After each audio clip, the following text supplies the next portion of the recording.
White Sox fans, welcome in to Sox on Tap, a little off-day talk. Johnny Nani coming at you here with Tony on Tap, little Thursday happy hour action. Crack 'em. Tony, how you doing, my friend? Crack 'em. Cheers, Johnny. It's great to be on with you. It's our series recap of the New York Yankees series. We're going to get into some of that. But, Johnny, I wanted to ask you a quick question before we get into anything. Is it a White Sox off day unless there's a heated debate about Yoan Moncada on your timeline? No, it's not. It feels like tradition, and they're obviously, I think you wrote a post about it over at ontapsportsnet.com a while ago, and it was Yoan Moncada in the great debate. And guess what? That thing's still going to be going. The guy's going to be retired at some point, and there's still going to be White Sox fans arguing about Yoan Moncada. So no, it is not a White Sox off day without some Yoan Moncada debate. Absolutely is not a White Sox off day. That's confirmed, as our guy Steve would say. And Johnny, the other thing that's confirmed right now is that it's Thursday, and I think it's the start of the weekend. The weekend starts on Thursday, confirmed per me. I've said that for the longest time. So we're gonna have some fun with it today. Have a couple drinks, sit back, relax, and strap it down with us here at Sox on Tap. Before we get into the meat of this episode, make sure you go and subscribe on YouTube on Tap Sportsnet. That's where you can jump in, join the comment section, and we can feature them right here below us. Get you involved in the conversation. We love that. We can see your comments from Facebook as well, so make sure you like On Tap Sportsnet on Facebook there. Unfortunately, we love you, Twitter audience, but we can't see your comments here. So if you want to jump in, go over YouTube and Facebook there. And as always, check out ontapsportsnet.com for all your Chicago sports, literature, and podcasting needs. Damn, that's a good-looking koozie there, Tony. Crack 'em. That is. We need more of those koozies, Johnny. Maybe we got to talk about that offline. Figure out ways to get that up in the store, because I think the people need those. Yeah, I would say so as well. All right, title of this episode is called "Winning While the World Burns," because the White Sox have no shortage of drama surrounding them right now. It actually, it all started with the beef between Tim Anderson and Jose Ramirez on Saturday night, which we discussed at length on our Sunday Funday episode. But shortly after we got off these airwaves on Sunday evening, Tony, Jesse Rogers dropped a bomb, comments from former White Sox reliever Kenyan Middleton in there. And it just so happened that Middleton and his new team, the Yankees, were in town for a 3-game series this week. So we've got a shit ton to talk about. I want to start with the winning part of this, though. Winning while the world burns. The White Sox couldn't put together any semblance of competent baseball for stretches for most of the season, as we all know. And it just takes everybody externally heaping, piles of drama, rumors, reports, everything like that on them to win, I guess. So if that's going to be the case, I'd rather have these stories popping up every day, as long as they're going to win at this clip that they are. They're 4-1 since all of this stuff started. If you date it back to Saturday with the J-Ram TA fight. Your thoughts on this? Johnny, first off, this is not unprecedented for the Chicago White Sox during Rick Hahn's tenure. I mean, take a look back at the 2016 season. You've got that was the big clubhouse blow-ups that took place during spring training. White Sox come out and just blow the tires off of the entire American League there. I believe they had, if not the best record in baseball, after you've had all sorts of different storylines about this team, all sorts of adversity. I think it was said that, I don't know who it was in the national media. It might have been Dan Hayes, former White Sox beat writer. In fact, that's who I think it is now, covers the Minnesota Twins, had said that this doesn't really compare to the levels of, I don't know, drama. Dysfunction drama. The episode of the Kardashians that is White Sox baseball. It doesn't compare to those levels. But there's definitely a pattern that we're starting to see here, Johnny. When there's all sorts of craziness going about, this team seems to perform well. And while winning does cure everything, it's also great to win when everything else is just pouring out these headlines, at least for us in this business. These headlines do, equate to people interested in your baseball team.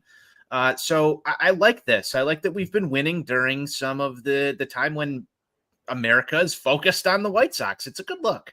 Yeah, right. I just enjoy it because I want the White Sox to win every game. That's why we're here, right? We're fans. There's a lot of people that are on the timeline that, oh no, this is no good. They need to rattle off 10 losses in a row, and I want to get into that. I want to get into that in secure depth. their draft pick and all of that. Well, dude, come on. There's still going to be the bottom of the barrel teams that, even if the White Sox play dog shit down the stretch, which honestly I expect them to do, come back down to earth and go into another one of their ruts at some point here. But just look at, sure, they did trade off a good portion of their pitching staff, but some of these other guys are still around, and I know a lot of them are injured all the time, and there's plenty of underperformance to go around. But Luis Roberts still going to save you probably about a win a week, right? It's going to happen. And like I said, those teams like the A's and the Royals are still going to be at the bottom of the barrel there. And then if you're really I'm not a huge draft nerd, so if you have some insight to me that can fall in that like 3 to 8 range, please drop it in the comments. Go over to YouTube on Tap Sportsnet, drop it in the comments and fill us in, because I'm not a huge MLB draft guy. I'm not looking forward to 2024's draft just yet. I'm still trying to learn the names of some of the guys that we selected in 2023, right? But my point there is, I don't think there's going to be an absolute franchise changer that you're getting in those picks. Obviously, you never know. Future is, unknown, but it's not like there's a generational prospect like we had over in the hockey world in Chicago here. I was going to piggyback off of that a little bit, Johnny, and what better time to plug Four Feathers podcast and talk about Connor Bedard than right now. So if you are a fan of the Blackhawks or want to hop on that bandwagon, you can listen to Johnny and I and our friend Ron Luce discuss Blackhawks prospects and their rebuild over at Four Feathers Pod. So give that a listen, to follow. We'll be on these same airwaves at On Tap Sportsnet on YouTube. So, Johnny, you bring up a good point. It's not like there's a clear-cut name in this upcoming MLB draft. And I would say that I'm of the same ilk as you here. I don't really follow the prospects as much. If there's somebody that I'm completely missing, let us know. But I also know this. The White Sox will not have the number 1 pick in next year's draft. I'm pretty sure that's almost damn near mathematically impossible. Now, there is a lottery now. Yes. However, so there is that, and we did see the Hawks win it, so I do understand an argument in that case, but at the same time, I think I'm going more off the talent. Yeah, I would go off the talent here and say that the Sox are, unfortunately, just as me being a realist, they're unfortunately a team that's underperformed most of this season. And so while I don't think that rattling off 10 wins is in the best interest of the Chicago White Sox, they are still very capable of doing that, even after shipping out the talent that they've shipped out. And I'm not saying 10 in a row, but maybe they go 8-2 over a 10-game stretch. And when you look at the schedule that's coming up here, you've got the Rockies, you've got the Oakland A's, you've got a large stretch of baseball against the Kansas City Royals, now who have played the White Sox pretty damn well, almost to the point where it annoys the fuck out of us. But they're going to win some baseball games down the stretch here. This isn't the same schedule we saw in April and May. And now, while I want them to wind up in the best draft position, I'm still always going to root for the Sox to beat the living piss out of the Cleveland Guardians and the New York Yankees, regardless of if we're in a competitive season and non-competitive season. It doesn't matter. And I think as a White Sox fan, just me speaking as a White Sox fan, you want to see your team win these games. You don't want to roll over and die. Everybody wants to get on to the whole let's rebuild and we're fucking up draft position. This team is still bad enough to lose enough games where you're going to be in probably the top 10 picks next year. And we've already seen them fuck up picks from, what is it, 4 to 10 in that range anyway. So like getting the extra spot to me isn't like all it's cracked up to be. Right. And even the same essence of the Blackhawks. And Johnny, even down that stretch, you and Ron were more on the table of like lose every single game possible. And I'm like, just fucking win games. Like, doesn't matter. And the cards still played out in our favor. There was a generational talent at the end of the tunnel, though. And it all worked out. Sometimes you just got to let it ride. Okay, fair point. It did work out there. But my point being is that in the dead cold winter, January, February, I'm going to be missing baseball. And I'm sure you are if you're tuned into this podcast and you're a White Sox fan. And I'm going to be, like wishing I was back at the ballpark taking in fireworks after the Sox beat the Yankees, which I got to do twice this week, and that was awesome, Tony. I think I really fucked up. I'm going to put it on myself. The White Sox would have gotten a sweep if I would have gone Tuesday as well. I was thinking that too. I went Monday and Wednesday, and they put some daggers in late with some nice insurance. Luis Robert getting the job done Monday. Elvis Andrus doing the same on Wednesday, and it was great to take in. I was really happy to beat those Gavones from New York. We got to use the Peter Griffin Family Guy clip: Jets suck, Yankees suck, Knicks suck, and rub it in their faces because those guys are still right in the thick. Last I checked, they're just like, the second team in the hunt of the wild card, right below the teams that are already qualified there. They were only like 2.5 games back going into yesterday. And when you can play some spoiler, it's fun. I've done that for, stretches in terms of, going back to like 2019 season, for 2018, even at some various junctures there as well.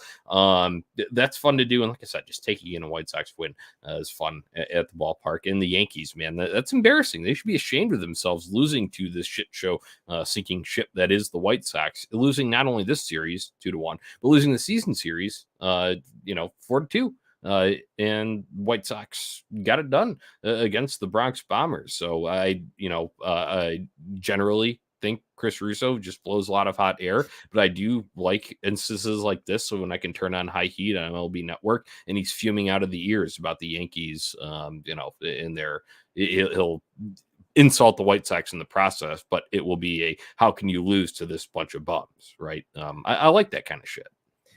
Johnny, one of my favorite things, and not to go off topic, is there's once a month where you can turn on high heat and you get Chris Russo and the emergency alert test.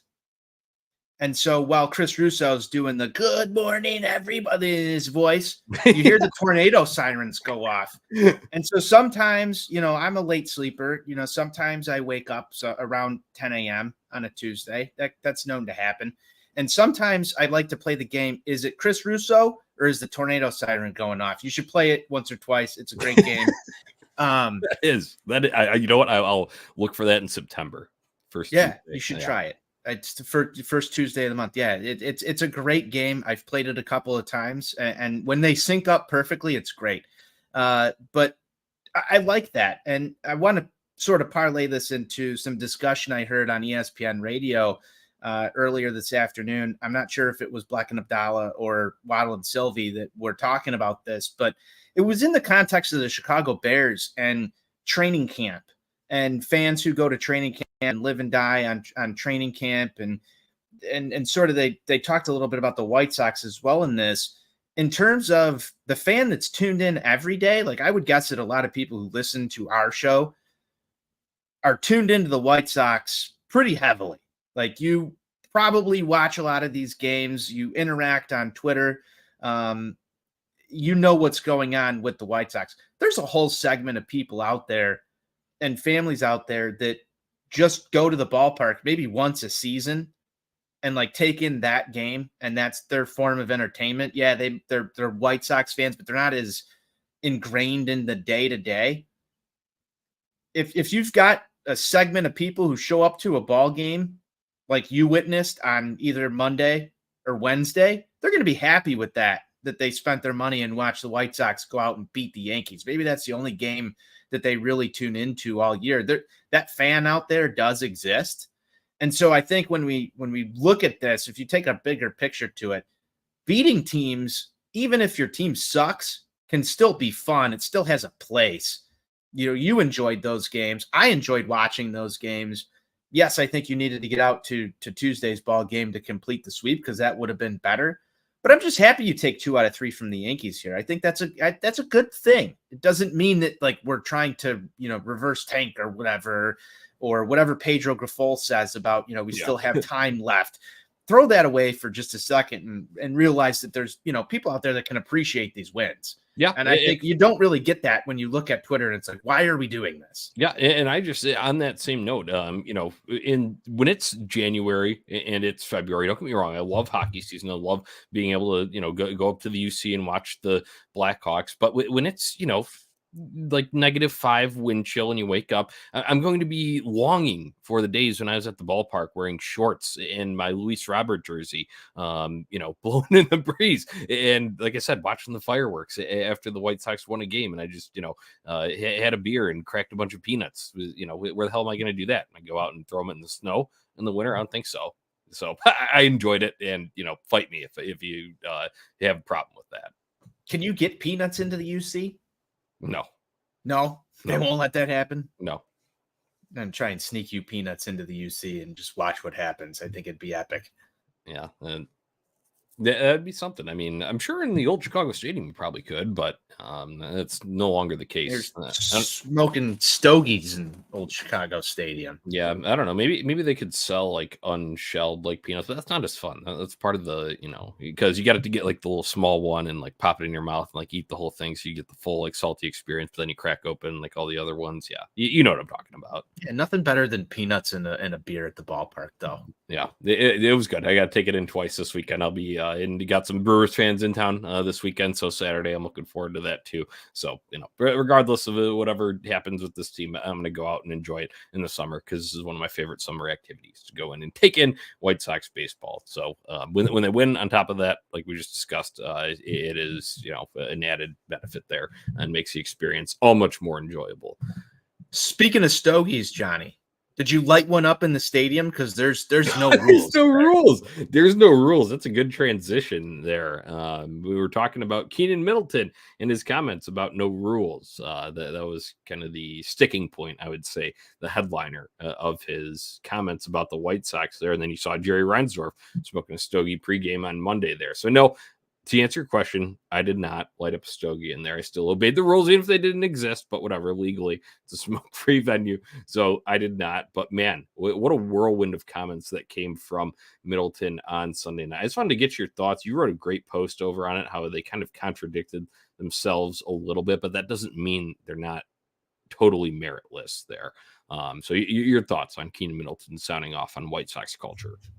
Yeah, I'm pretty conflicted on this one, Johnny, because I feel like in the heat and hoopla of these comments, some of the hypocritical ones were sort of left by the wayside, and I think people went in and attacked on the White Sox with merit. I think there's a lot of merit to go attack the White Sox for what they've done.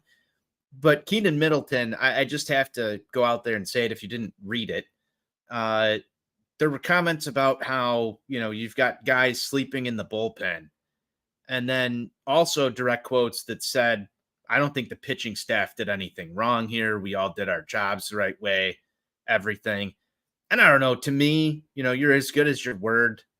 And I would question, my follow-up question, I guess, if I was offered a press seat to Kenyan Middleton, I would ask him, okay, so you called out a teammate who was in the bullpen for sleeping on the job, pitchers not showing up to PFPs, which also seems like a pitching staff thing, Johnny. I don't know if Yohan Moncada is supposed to be out there taking PFPs. Yeah, I'm not sure.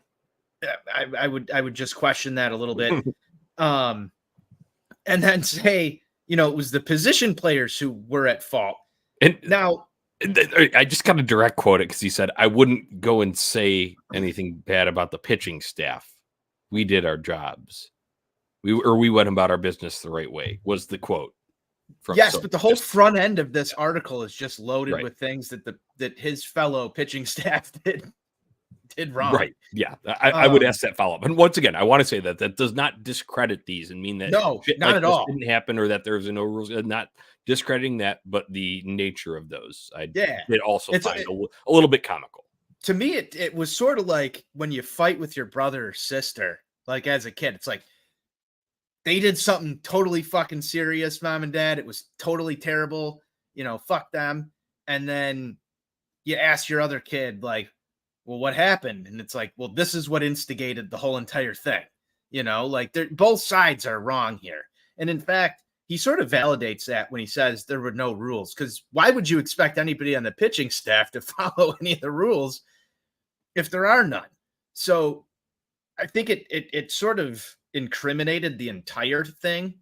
And of course, he doesn't want to throw anything back on himself or the pitching staff or anything like that. But you had like the classic tale of two sides here, right? Because Rick Hahn comes out and says, he gives an excuse for a position player who's allowed to sleep in the clubhouse due to sleep issues, and then says, we don't have anybody sleeping in the bullpen. So like, whose story's right? Whose story's wrong? It's like the guy in the Twitter replies who corrects your grammar when you make like, a point about something. Yeah. That's actually Yeah, exactly. Yeah.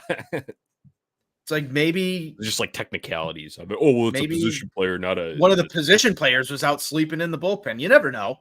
I don't think that's been investigated. But this goes deeper, and I want to get into the Yasmani Grandal and Tim Anderson thing too that came out. But no one here can get their story straight, and the finger is always pointing in the other direction when it comes to the White Sox. No one's ever at fault. If you haven't noticed this, there's either no comment or the finger is firmly pointed at someone else, even if it's you, the fan, for being wrong. Like there's not an accountability problem. The accountability problem is actually that you, the fan, or the player, or the manager, or the front, nobody wants to take any accountability when it's directed at them. Because half the time it doesn't seem like it's actually really supposed to be directed at them. I don't get what goes on here, but his comments were definitely of merit. It feels like, because you've heard this before. You've heard it from Dallas Keuchel, who most of us, and again, winning cures everything. So when you're winning and somebody directly feels like the problem, you're not going to believe whatever it is they say. But those comments sort of come back to me now after looking at some of this stuff, Johnny, and you sort of question what goes on. I mean, Lance Lynn backed the comments up, right, from Kenyan Middleton. Yeah. Like, who do you trust? Who do you trust in this organization? You can't trust the players. You can't trust the front office. You can't trust the owners.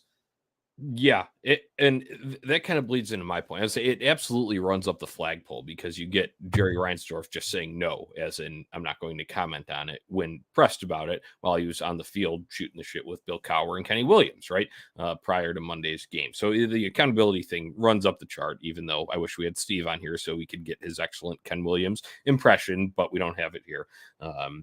Either way, you know what I'm talking about, though. The accountability here, saved as a clip. Accountability here is not an issue. It is, what is going back to those comments from late April. But when you're talking about all of this, I know, while I understand that it needs to be top-down change, right? If we ever want any meaningful, strides forward in this organization, I get that.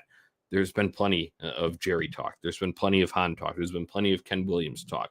And I'm not discrediting that, but we'll save that for another time, because there's a whole offseason of stuff to discuss. And I would imagine those guys will still be in their same positions when the time the White Sox played their last game of the season. So we'll discuss that later. But this falls mainly on Pedro Grifol. This is a damning indictment of him. And everybody is kind of, I don't think he has anybody in his corner, really, within this fan base, maybe his family. That's about it, right? And it goes back to this because, sure, there's other organizational issues, but specifically what Kenyan Middleton's talking about: no repercussions for missed meetings or various practices, no, the discipline in terms of a guy sleeping in the bullpen, allowing things like that to happen in the first place. Shit, everybody from a 10,000 feet view here, just looking, you can just look down on how this team plays day to day, how they interact with each other, and something's just off there. Everybody's talked about it, and we haven't gotten a great explanation for it. Well, I actually thank Kenyan Middleton, because this is more insight than anybody else has provided. Not that everyone was going to go and throw the next guy under the bus publicly. He happened to do that. And, you have your thoughts about that there. But for me, it just gave a little bit more clarity there. And like I said, that comes back to Pedro Grifol, and it's looking more and more and more and more. I thought it was for a while now, but he's like a one and done guy here. Even the handpicked Hahn guy. I don't know if he can withstand all of this. And also, that's a nice scapegoat for them, right? To kind of, throw under the bus for them in there if we're talking about how the White Sox operate there. But man, I had touched on this back when the hire happened and he won the introductory press conference. And I wrote up about the comments on it way back and was at December or January. And his biggest challenge will be converting words into action. Well, they're not preparing to kick your ass every day if guys are sleeping in the bullpen. They are not doing the fundamentals. And he is even now at this point in the season acknowledged that. And he said, I know he says that falls on him. And I will give him credit because he did publicly take accountability for that. However, I knew it was always going to be a big challenge for him to implement this as a first-year guy. And part of it was kind of how do you manage the guys that are here? Because it's not like there's a super tight-knit group. Jose Abreu had said, upon departing that wasn't a family there. All those comments, make of that what you will. However, a first-year guy, bench coach for most of his, major league experience career here, and with a organization that was kind of already, they were obviously it's the Royals, they're middling there, and dropping out towards the bottom and not overly successful. It's not like he was a guy keeping that like clubhouse together, and it's like it didn't really matter if there was anything going wrong there because they were just bottoming out once again, and it was another season for the Kansas City Royals, status quo, right?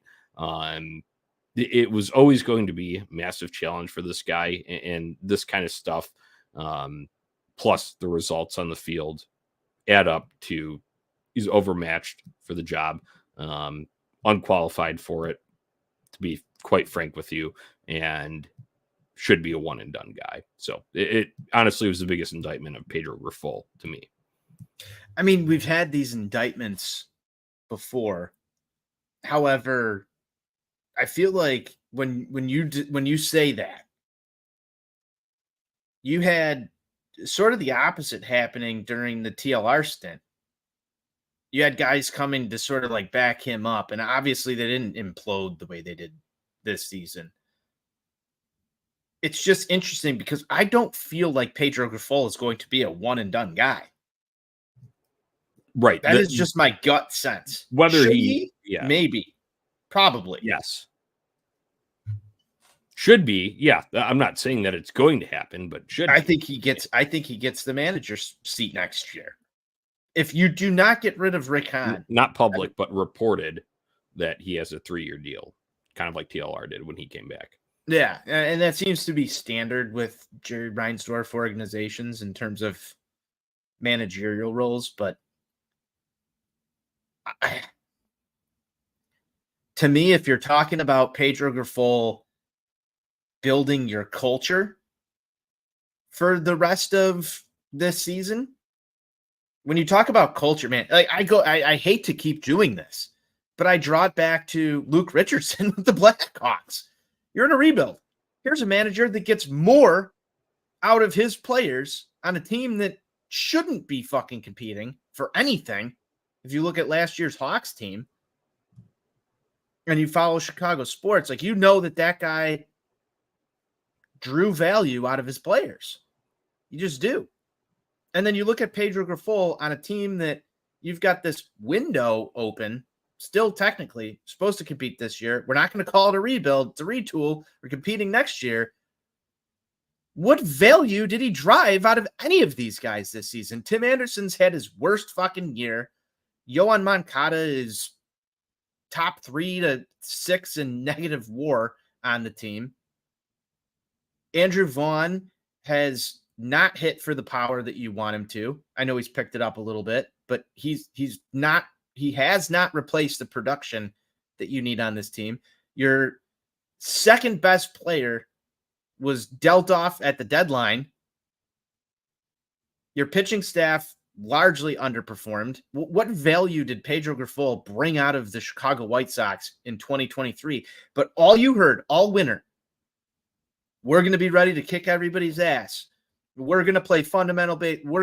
Every single thing that was in that press kit that they gave everyone has turned out to be a lie.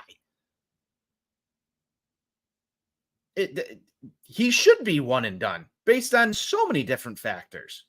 But right now we're talking about building the culture back. So if this guy on his resume right now has everything that he's told you has turned out to be a lie, can you actually believe that he's going to build the culture for the retool in 2024? No, I thought it was hilarious too. You get these funny sound bites. We're building on rock, not muck. Was that it? And my thought was, you traded the only rock solid guy to Miami. He now plays for the Marlins. If you're talking about a clubhouse guy who seemed like he was most rock solid, it really, I'm not in there. I've said it 100 times. I'll say it 100 more. I wish I was a fly on the wall, but please press me. And I would highly doubt that anybody had disdain for Jake Berger as a clubhouse presence there. Just we've talked to him personally on this show.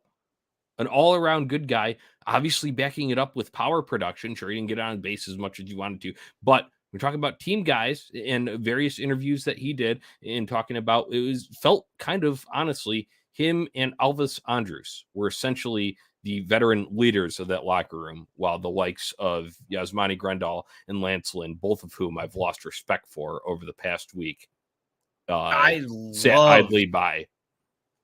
Love the when I log on to X and I see, why is Elvis Andrus still here? And some of the best moments that have come from the 2023 White Sox have come from Elvis Andrus. Like, no, he does not serve any long-term purpose here. But this team lacks so much leadership that it shines through when you've got the guy that, like, this will sound stupid because you can't quantify this, but the home run jacket and hat, the gangsta hat, came from Elvis Andrus. That's been accredited to him. Yeah. Like that's something that the team, that's something that the team actually, like, you watch them. There's before they had that, the only life that we saw for like a span of 3 weeks was him and Jake Berger doing the chomp down on the burger celebration at the top steps of the dugout back in like May, right? So maybe there's one guy on the Chicago White Sox that has been like trying to build a culture. I think he's done a better job than Pedro Grifol has. If you get rid of, like, is it going to go back to bland, boring baseball? I don't know. And maybe paying him the minimal amount of dollars to do that is worth it for this team throughout the rest of the remainder of the 2023 season. Because what are the other options, Johnny, that everybody's clamoring for? Another ballad of Lenine Sosa or Popeye? Right. Yeah. Like, what do you want? Right. I think the overarching sort of, if I could say, just when you're looking at the guy who is most, I don't know if I wouldn't say he's ready, but next in line, so to say, would be Lenine Sosa there. Obviously having stints over the past couple seasons and then, not performing well, especially at the plate.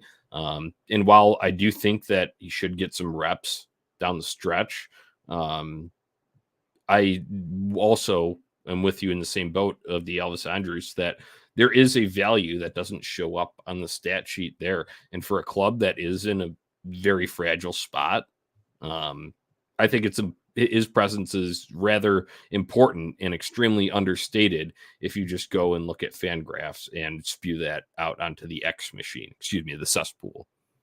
NWI Steve was calling me while you were talking. I bitch buttoned him, so I'm gonna have to give him a call back. But he should know that we're on air right now, Johnny. Don't you think? Yeah, I think so. Yeah, bad move from NWI Steve. I wanted to get into this. We appreciate Sockside Mike. Before he said, "I'm sorry, but a majority of the Sox fan base owes TLR an apology." Yep. In light of what's happened this season and seeing how rough Pedro Grifol's had it, I agree with you, buddy. And this next one, I wanted to expand on it a little bit. Grandal slapping Anderson in the mouth says all we need to know about the clubhouse right now. Okay, this whole situation, this is separate from the Kenyan Middleton. Yeah, let's get into this. All right, this is a report from Shane Reardon, and Yasmani Grandal denied it. So there's your two sides of the report there. The fact that Yasmani Grandal made himself available to speak made me think of this as a deflection, a And that's honestly the way he described it too, was that he didn't want some of these young guys having to answer for it. So he made himself available, even though he previously said he doesn't have time to do that because of all of his preparation work. And then you get Jesse Rogers on ESPN radio saying that Grandal is no fan or is no friend to the pitching staff. And I think he threw in Eloy Jimenez and Yohan Moncada as other guys, sort of that were problems clubhouse wise for this White Sox team. Regarding Yasmani Grandal, I'd said it just a few moments ago. I've lost respect for him over the past week. You know me. I used to be a big Yaz man. I liked Yaz. I liked the signing. Hashtag confirmed. I really liked what he did in the second half, showing some resilience coming back and absolutely pounding the baseball down the home stretch of the 2021 season. That's where he showed value. He was solid in the 2020 season as well. And obviously there's been injuries and he's slow as shit. He's not drawing nearly as many walks as he did. So the OBP isn't where it was. But over this year, he's stayed a little bit more healthy and he's on track to play probably the most games that he has in a White Sox uniform in a single season, right?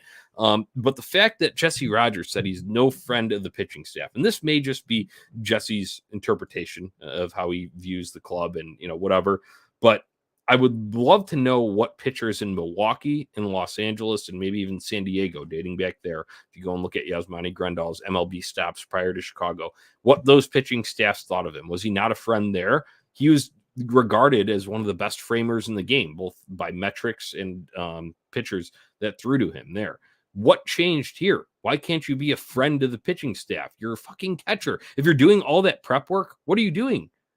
I would assume some of that involves talking with your pitchers, right?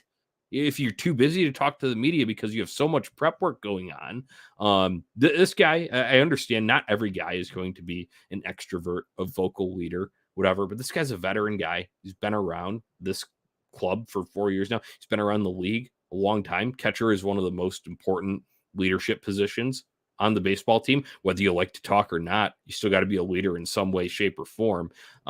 Hearing that and then his kind of denial that, like I said, we've got one side, Shane Reardon, which 670 score needs to get their ratings.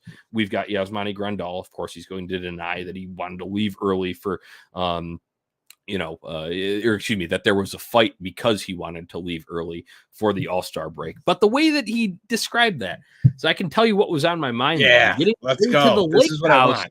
Getting away to the lake house with my family because I haven't seen them so much this year. And my God, dude, the fact that you had to include that is making me want to side with Shane Reardon on this one. I would imagine that there was some altercation. I don't know how elaborate, how involved it was in terms of, did Tim Anderson walk over and slap him? Was it Will Smith at the Oscars style? That's only up to the imagination. But I would imagine that there's some altercation in there. And then how the hell do you have a player that plays a position that is a leadership position like that? And how do you even tolerate him then after that? Man, it was really disappointing on Yaz's part. So, I try to be partial here because, like I said, you got to consider where this story came from. And then I also laid out Yaz's response there, but it's not a good look either way. And the way that he framed it, guess what? Maybe you should talk to the media some more so you can get your story straight if you do fuck up, buddy. That I'm glad we're getting him off the books next year. Never thought I'd say that when we signed this contract, to be honest with you. Sure, the back half might not have been as good production wise, but I always thought he would be at least a solid catcher, and a catcher is supposed to be in tune with this pitching staff. But my God, the fact that this is a guy that's now, for a while, was the highest paid player in franchise history, and now is a second because of the Benintendi deal. Very disappointing. And I, was a guy that I really liked for a long time. Maybe the 2019 season in Milwaukee gave me more grandiose hopes for him, but it's fucking disappointing the way it's played out with him here. So I'm disappointed in Yaz. Your thoughts? Man, you just put him on the burner there. That was, I never thought I'd hear that coming out of your mouth. to be honest with you, because you were hashtag confirmed like the Yaz man here. My thoughts on this are, when you look at everything here, this is the best fucking drama show on television that you could possibly watch. I'm surprised this doesn't have like an subscription service, streaming, whatever, cameras in the clubhouse every day Hard show, Knocks because it would style. Hard Knocks baseball style. But I mean, this would be fantastic. There are so many layers of drama here. It boggles my mind, because you've got Yaz helping Tim Anderson off the field with the fight, and we got to dissect that as a White Sox fan. Like, did they make up after all of this? You know, and like, this could have actually happened, but maybe they're on good terms now. This is, 5-week-old news. There are so many different layers of this onion, Johnny, in terms of what the Chicago White Sox are and have been. Drama, more drama than Shakespeare. That is an excellent comment that just came in from LA on the YouTube channel. Dude, I don't know who to be a fan of at this point in the clubhouse, because it just changes by the week. Do you believe that Andrew Vaughn is your leader right now because Rick Hahn told you he's the new leader? Do you hate Yasmani Grandal because Yasmani Grandal slapped him? Do you hate Tim Anderson because of what Tim Anderson's? Who's the villain? Yeah, you don't even know. It changes by the day. It's a movie full of villains, Tony. Yeah, it's a movie full of villains.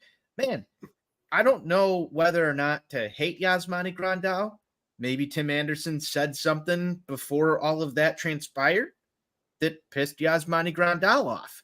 I go back to the videos that the White Sox released in spring training where, Yaz is talking to Kopech and things seem very, good. He's telling him how dialed in he's going to be this season, all that good stuff. I start to think in my mind, like, why did Lucas Giolito, who's also like been outcast from the Chicago White Sox at this point, obviously he was traded. You see the videos of him reenacting the Timmy fight in the bullpen. There's all that drama to add into all of it. Reenacting what the Braves bats did to him. But we used to rag on Lucas Giolito, right, for throwing to a personal catcher. It was James McCann. Then it became Stebby Zavala. We were frustrated because the lesser bat would be in the lineup then. Correct. So could some of the drama have been, or the statements of Yaz being not a friend of the pitching staff, been maybe or maybe not directed towards the fact that Lucas Giolito did need a personal catcher during there because those two guys didn't get along? What's the interpretation of pitching staff here? Because it could be one or two frontline starters. Maybe they weren't friends. You never know. This is a drama show, dude. And that's what it's turned into. It shouldn't be like that. And that goes back to the whole thing. Yes, Rick Hahn, you do have a culture problem. That's my thoughts on that. Yeah, absolutely. Another guy, the veteran that's now out of town, Lance Lynn. I honestly, I would still make the Lance Lynn trade. I'll die on that hill at that time. What Dane Dunning was, what he was going to be innings wise going into that. It was funny that he carved up the White Sox going into that 2021 season. What he is going to be able to offer you versus what Lance Lynn was. Oh, and guess what? He finished third in Cy Young, so don't forget that in 2021. Sure, the rest of the extension didn't work out how you wanted to because of injury in 2022 and then underperformance this year. I agree with that. Lance, I'd probably still make that move, but man, I thought this was a guy that would whip that clubhouse into shape. That's the type of guy that he is, a fiery guy. Always, wore his heart on his sleeve. Obviously, you saw within his reactions within games. He was very brutally honest in post-game interviews, and I respected all of that there in terms of that. But he definitely checked out at some point in here. And my fear is that he checked out at some point down the stretch of 2022. And when he saw Pedro Grifol come in, he wasn't fully excited to play for this guy. And we just kind of went through the motions. And then he still got Ethan Katz there too. And Lucas Giolito's high school pitching coach. What are you doing here in my dugout? I'm so used to having, Duncan back with the Cardinals, right? And the various other places he's been with a more well put together staff, right? My fear is that he did that, and then you go and hear his reactions, and I get it. Foul Territory is a good show because it gives you an honest look into what the players are doing, and sure, there's more than just baseball. He's got to move his family, and he's got to do all this, and no wonder you're gonna be in a better headspace when you're in a more friendly environment in terms of what's going on. He goes to a first place Dodgers team.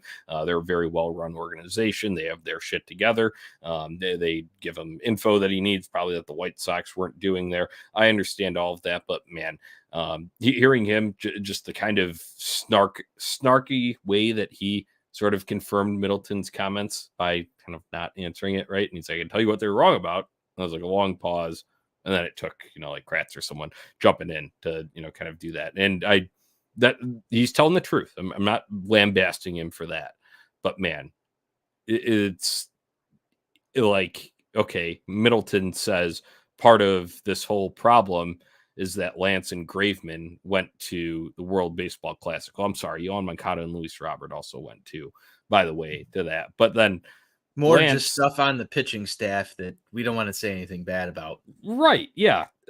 that's another layer of that onion there. We were talking about, man, all of this drama that's going on here. But Lance, he just seemed checked out to me, and that's sad to me. Because I get it. It's tough to do, and it's tough to grind through that shit every day. And everyone on Twitter will just tell you, it's like, oh, I don't blame him, and good for him. He's in a good place. You know what? I am glad. I'm glad that Lance will have the chance to pitch for a competitive team and play some playoff baseball. And I hope the best for him in the future. But it just sucks that he couldn't have been the one, in that. I remember back in April when they were amidst that losing streak, they were in Toronto, and Lance did Foul Territory there from his hotel room there.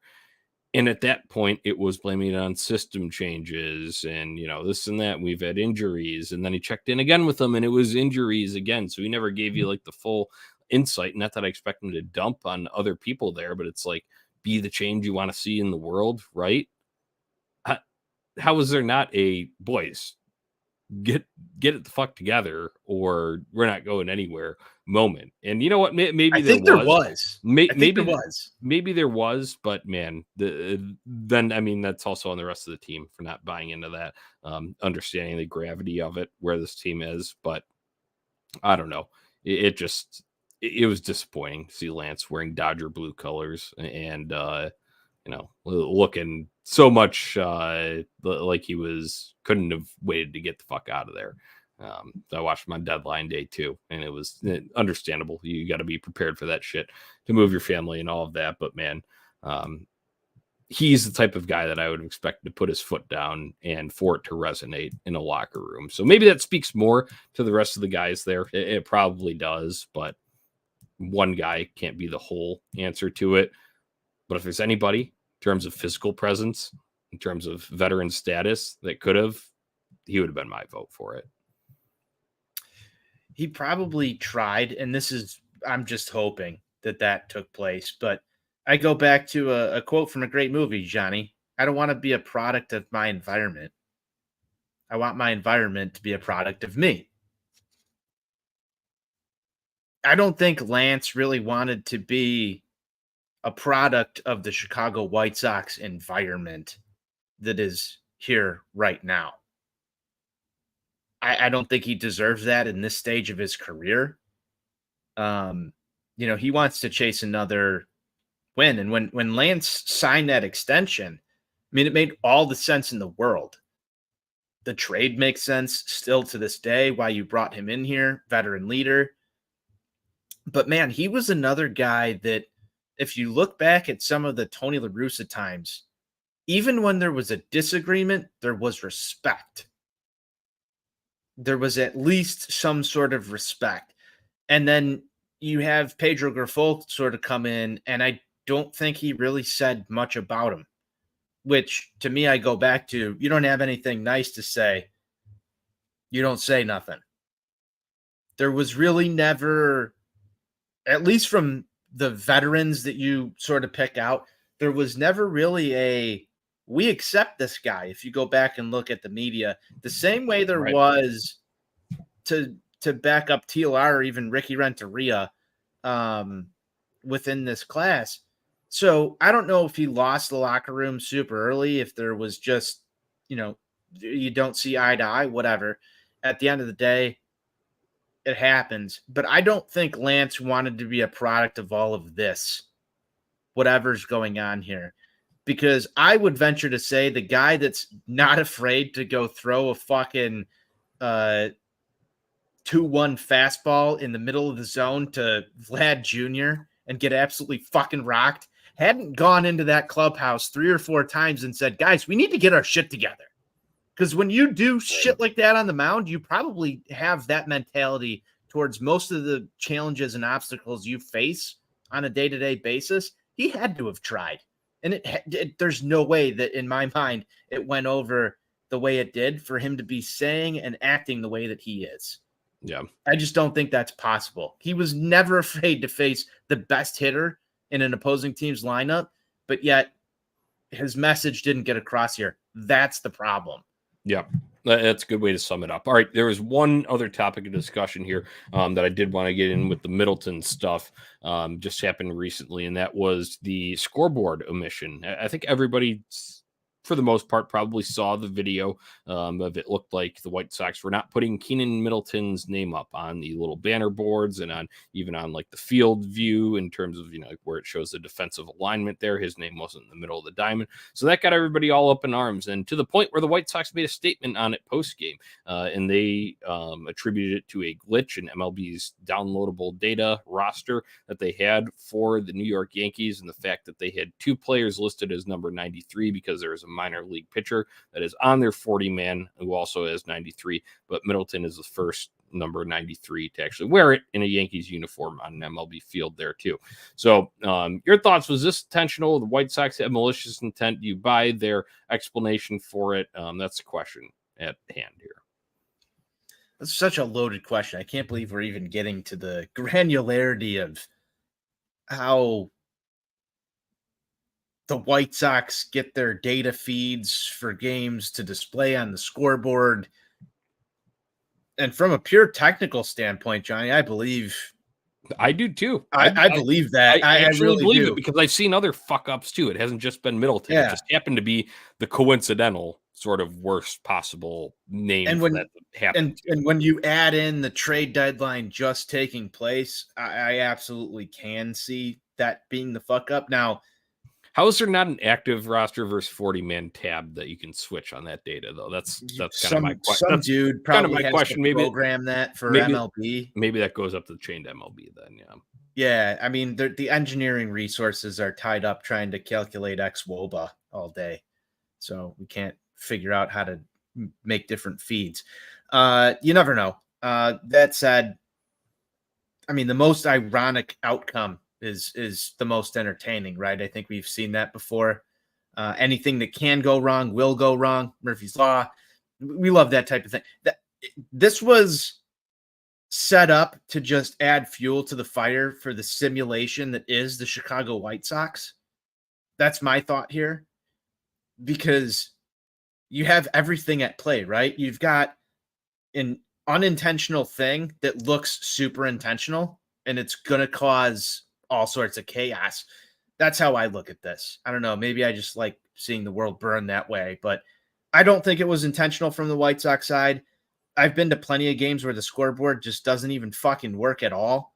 And I wish they'd go back to the LED days with like the light bulbs, or not even the LED, back to the light bulbs in the scoreboard in left field that had everything going on there. And the video board was a little bit different, but there's no way they unintentionally left his name off. I just don't think that that's really possible.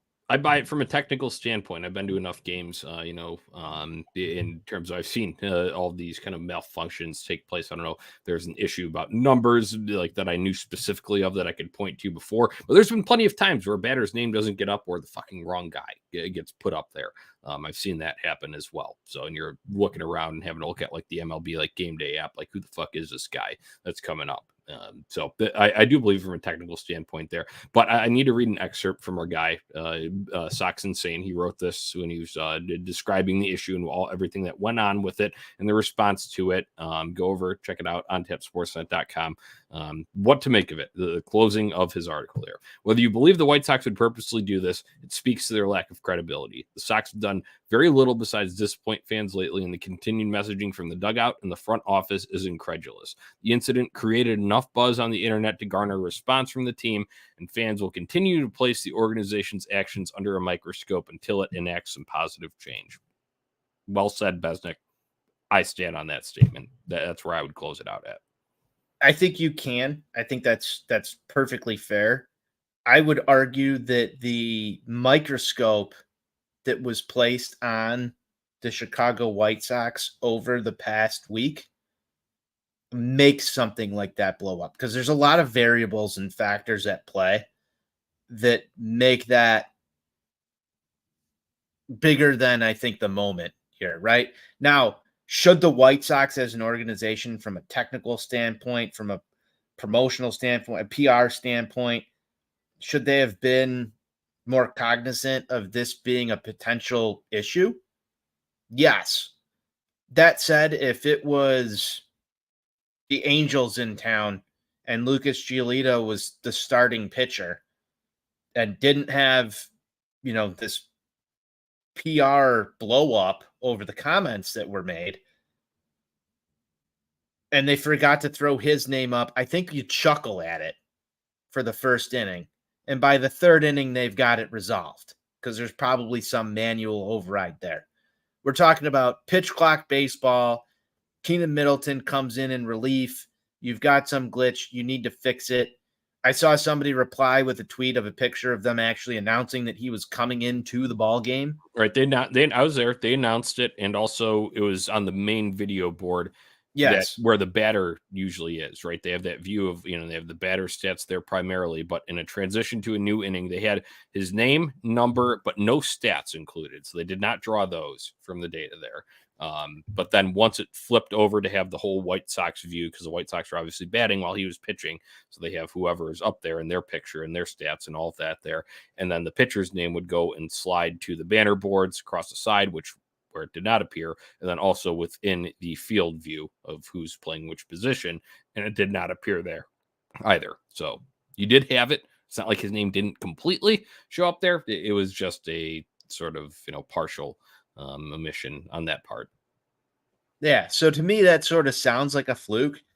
I mean, could you imagine sitting there if that's your job and like the technology screws up on you and all of a sudden you're like national headlines because the scoreboard didn't display the right name? What a shitty position. Either way, I think that's a wake up call. They need to just get that shit fucking fixed. Whether that's on MLB's end or figure that out then, because I haven't been to a whole lot of visiting, the away ballparks recently, but Steve showed a good video of the Braves, and they get even deeper, and they have sort of like splits or whatever, a little bit more advanced digging in data on some of these guys. So if they're able to go and pull all that shit up, why can't we just get the guy's name up there? Like, come on. I mean, when you're starting to ask that question, Johnny, you sort of wonder, like, why don't we have a real right fielder or second baseman? Right. Yeah. And you just start to deduct from there. But I don't think it was intentional.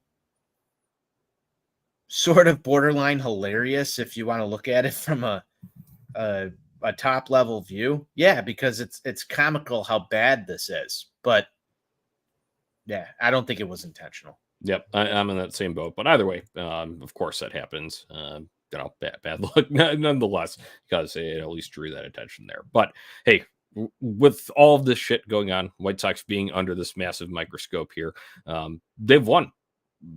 every game except for one since the incident that started all of it with the Jose Ramirez, Tim Anderson brawl. We're still waiting to hear suspensions back after Tim Anderson appealed on that. So go check out ontapsportsnet.com for that when it becomes available. That's about all I've got for this White Sox off-day talk. Tony, hit me with some final thoughts, and then let's get on out of here. Final thoughts. I mean, I just want to drop back to something you said earlier. We're going to be missing White Sox baseball in the dead days of January. Just getting back out to the ballpark. Try and get yourself back out there. I know a lot of the talk here has been whether or not you have consumed any sort of White Sox baseball this season. Maybe it's not your thing. Maybe you don't want to touch it. But I encourage people to just tune into a game and take it in. The sport of baseball, of your favorite team playing that game. And I think it's really hard to do. But if you look at things more game to game level, if we're playing the Twins, I want to beat them when we get towards the end of the schedule here in September. I think that's okay to root for them. I don't think we're going to fuck up any draft position. This team's still going to be terrible. And there's probably going to be like some one or two last major drama outbursts that come from this team. So the storylines are still there. We need daily ones so we can keep winning, right? Yeah, daily ones so we can keep winning. If you've got like dirt on the White Sox, just drop it on the timeline. Might become national news like our guy Matt Crawford had one day. You know, you never know. So drop it out there. We'll see what happens. It might inspire the boys. Yeah, absolutely. My final thought is going kind of a little granular here. I'd seen a bunch of C starts, seen a bunch of Lance starts, seen a handful of Giolito starts earlier this season being out the ballpark. First time seeing Mike Clevenger pitch in person on Wednesday night. He did a hell of a job. Excellent outing for him. I would be in favor of bringing him back next season. And my final thought then for the show is results are so much more fun than peripherals. So go out and watch some results. That shit's fun. All right. Until next time, here from Sox on Tap, we appreciate all of you tuning in. Go check out On Tap Sportsnet on YouTube and on Facebook. Like us over there. Check out ontapsportsnet.com. Give us a follow on social media at Sox on Tap and at On Tap Sportsnet. And we'll be back with you for Sunday Funday, wrapping up the Milwaukee series. Until next time, White Sox forever. White Sox forever.